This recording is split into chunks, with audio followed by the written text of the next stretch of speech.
Monkey.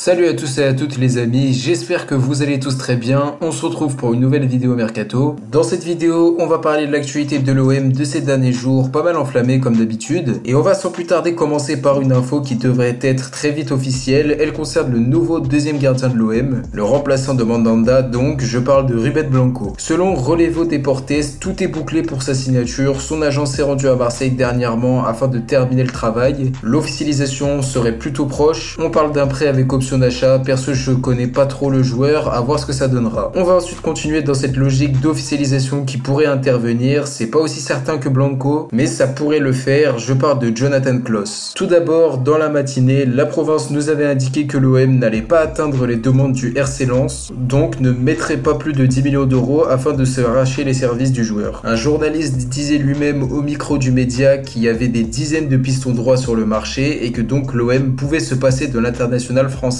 Un statut qui est certes intéressant dit comme ça, mais le problème était apparemment le fait qu'il ait 29 ans et qu'il soit en fin de contrat dans un an. Pour toutes ces raisons-là, cette piste semblait s'éloigner, mais on a eu une info retentissante dans cette soirée. Elle nous vient du journaliste plutôt fiable Nikar Kinsella. On disait hier que l'OM préparerait une troisième offre pour Klaus, et selon ce journaliste, elle s'élèverait à 11 millions d'euros, soit les demandes des 100 et or. Ça atteint les 10 millions qui seraient demandés, donc a priori, on est sur une offre qui est irrefusable. Une info qui a été aussi par ailleurs confirmé par Bifoot. On a donc là deux sources qui sont quand même fiables. À voir si les dirigeants lensois céderont ou non. Maintenant pour Douye Tatsar, on disait hier que Longoria l'avait menacé très sérieusement et qu'il le poussait fortement à quitter le club dès cet été. Justement, Todo Fichajes nous indique que le FC Séville n'a pas oublié le Croate et discute encore avec l'OM en vue d'un transfert. La source nous indique que l'intérêt est bien réel mais que ça ne se concrétisera pas tant que Jules Koundé ne quitte pas Séville. Ça dépendra de l'évolution de ce dossier où la tendance est plus dirigée vers un départ au Barça. À voir si ça se confirme ou non. Maintenant pour Nuno Tavares, on disait hier que l'OM avait plutôt bien avancé sur ce dossier et s'était mis d'accord avec le joueur, mais que Arsenal bloquait un petit peu la transaction. Cependant, si on en croit la Provence, c'est complètement faux, il n'y a pas d'accord entre le joueur et le club, le latéral gauche ne serait même pas très chaud à l'idée de rejoindre l'OM, tandis que les dirigeants marseillais ne seraient pas prêts à aller au forcing pour le récupérer. C'est plutôt contradictoire par rapport à ce qu'on disait quelques temps auparavant, à voir l'évolution de ce dossier. Pour Amin Harit maintenant, on a eu une info plutôt compromettante. Selon Photomac, cite